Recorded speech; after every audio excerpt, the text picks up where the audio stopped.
Assalamualaikum warahmatullahi wabarakatuh. Selamat siang, izin Bapak Joko Suharyanto selaku dosen pengampu pada mata kuliah Perekonomian Indonesia, izin menyampaikan presentasi terkait dengan rapor ekonomi Indonesia di kuartal 2 ya, semester 1 dari Januari sampai dengan Juli 2026 sesuai dengan sumber pada CNBC Indonesia.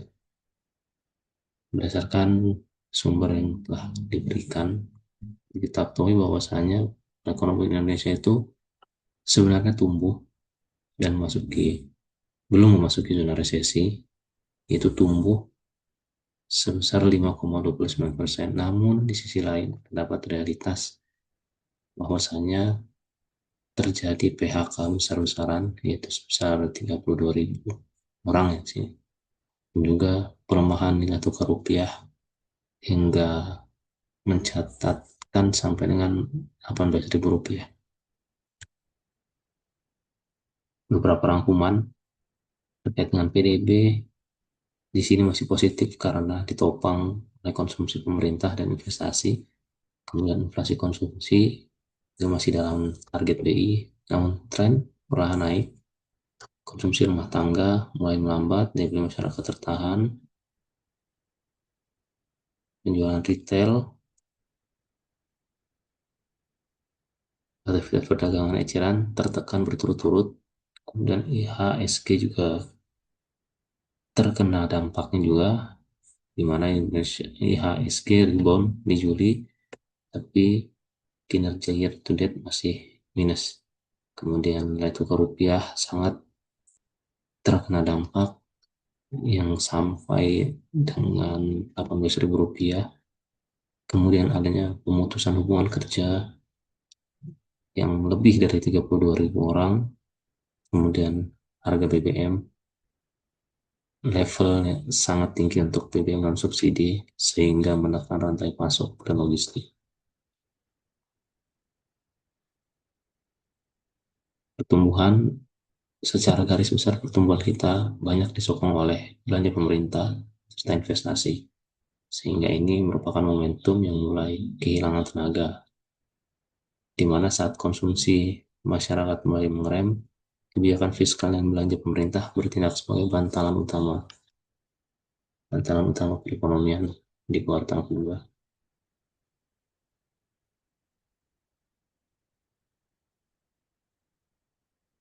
Dari sisi eksternal, kita pun terdapat depresiasi nilai tukar rupiah hingga menembus 18.000 rupiah, serta IHSG di mana dalam periode tertentu mengalami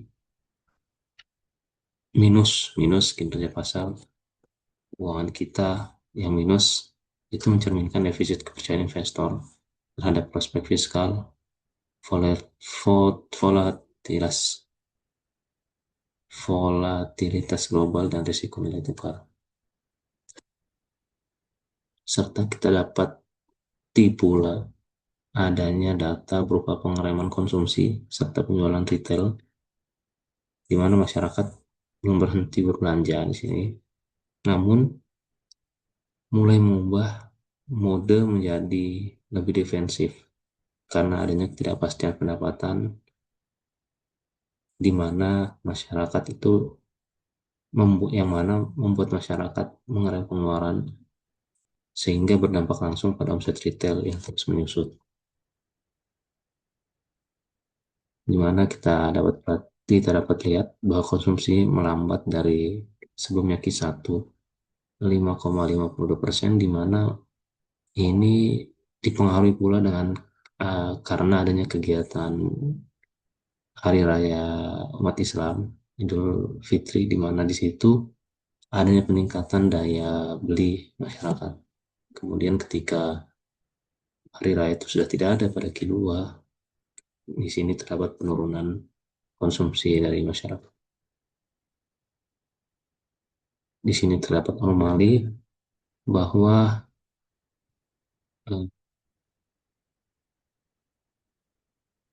di antara pertumbuhan yang positif terkait dengan PDB, ternyata di sisi lain ada PHK. Ada 32.000 orang yang pekerjaannya hilang sampai dengan Q2 ini, di mana ini adalah anomali pada saat PDB tumbuh, namun lapangan pekerjaan tidak tersedia. Justru lapangan pekerjaan mulai mengurang. Ini adalah anomali paling tajam di tahun 2026, yang mana efisiensi korporasi itu salah satu yang menjadi sebab tingginya tingkat PHK. Apa yang menyebabkan efisiensi itu? Salah satunya adalah BBM non subsidi. Yang mana ketika BBM naik, maka dampak yang terasa yang pertama dari sektor logistik, biaya transportasi dan distribusi akan melonjak tajam. Kemudian di sisi sektor manufaktur, lonjakan biaya produksi juga akan menaik.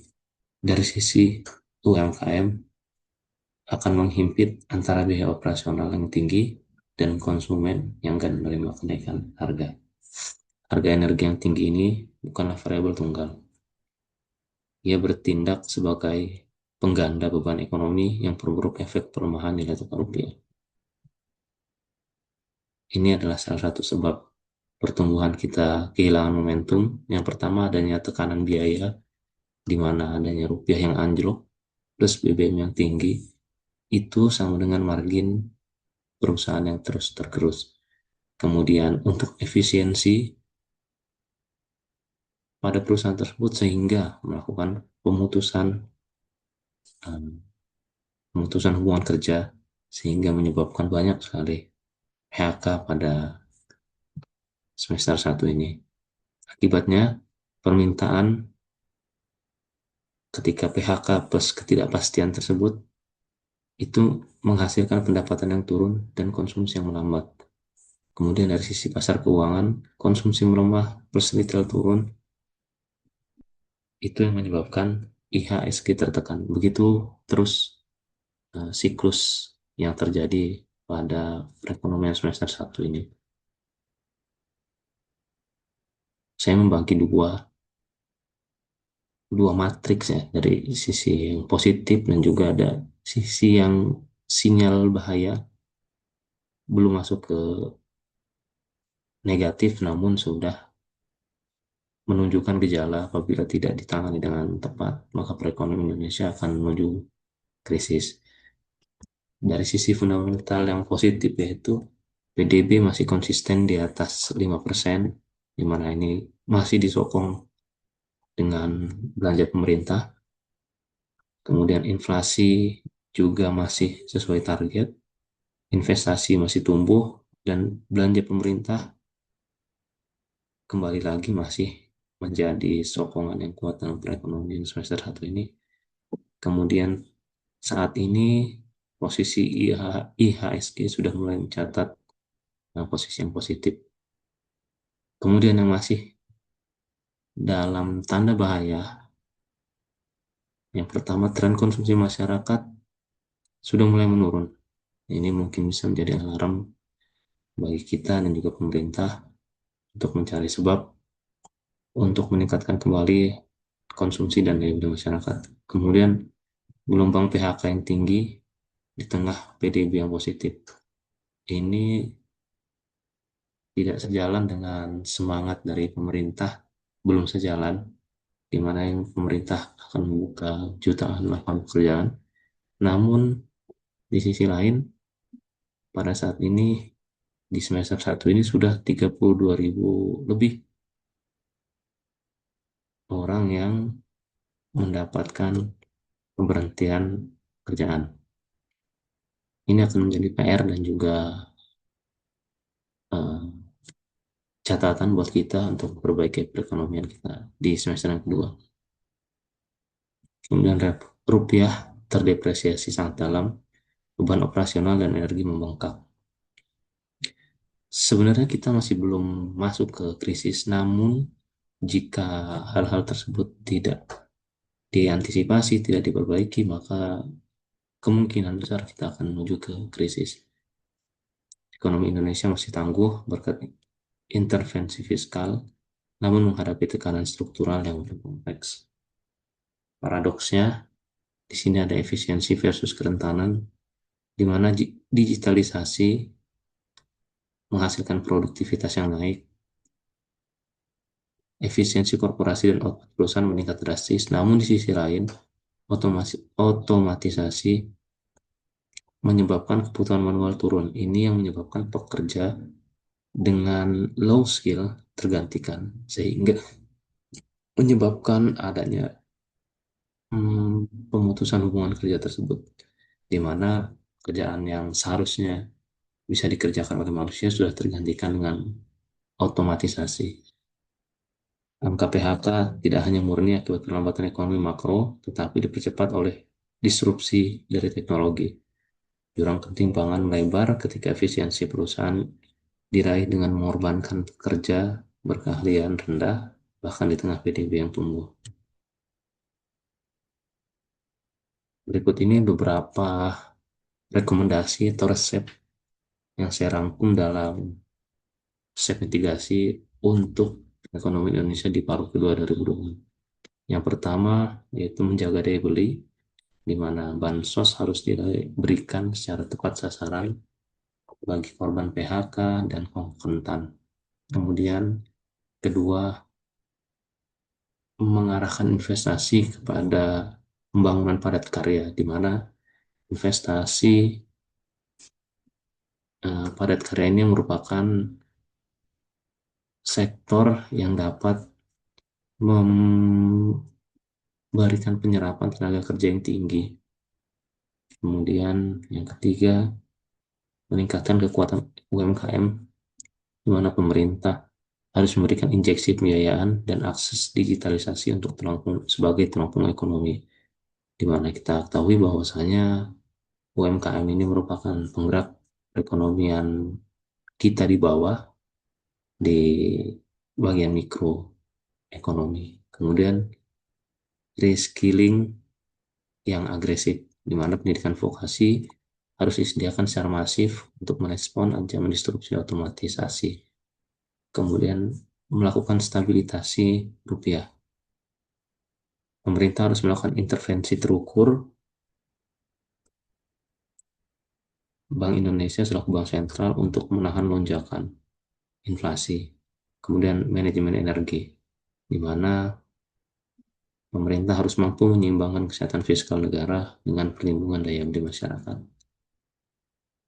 Kesimpulan, bahwa kita harus mementingkan kualitas di atas kuantitas. Kita bangga dan kita ikut mengapresiasi dengan meningkatnya PDB, namun di sisi lain kita khawatir dan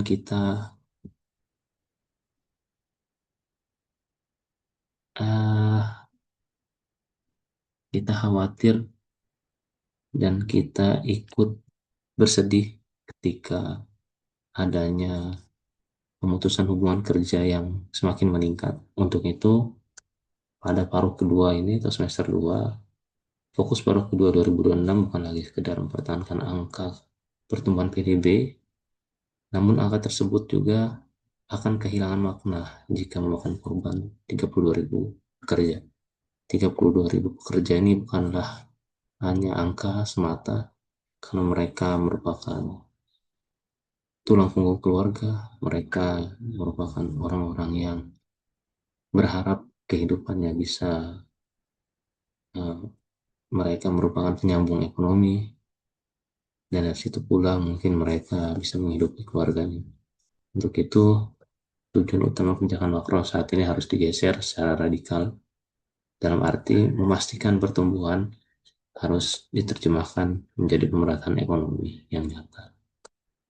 Demikian presentasi yang dapat saya sampaikan. Mudah-mudahan presentasi saya ini dapat